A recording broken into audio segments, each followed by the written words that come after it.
总统赖清德伫双十演说，讲中华民国伫台湾、澎湖、金门、甲马祖已经定军75档啊，主权无属于中国。这款讲法，互中国是气甲噗噗跳。讲赖总统只是换一款出头，咧讲台湾独立。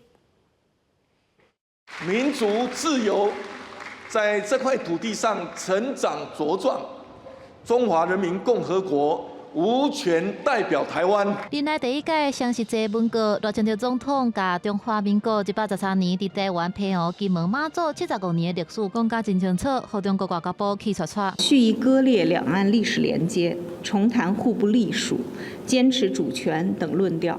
变换花样贩卖台独谬论，再次暴露其冥顽不化的台独立场。让我印象最深刻的就是他强调了这个落地生根这个概念，来源是各个地方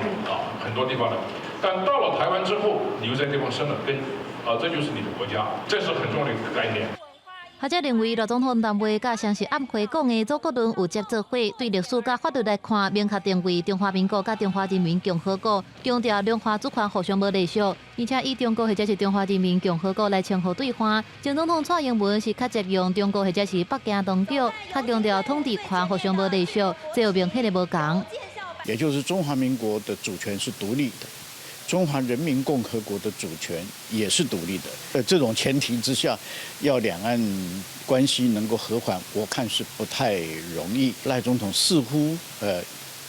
走向于这个中华民国的法统体系，这个跟民进党传统以来的做法有点不太一样。学者分析讲，赖总统的论述伫中国看起来就是两国论，不过无真正下过红线，两岸关系短时间内无法度缓和，也未恶化。也那外国媒体报道，解放军可能伫咱双十节了后进行环台湾的军演。国防部公布，对初到透早6点开始的24点钟内，侦测到27架载中国军机、9架载中国军舰继续侵入台湾，已经预告查找中国发射火箭，会通过咱的防空识别区。记者综合报道。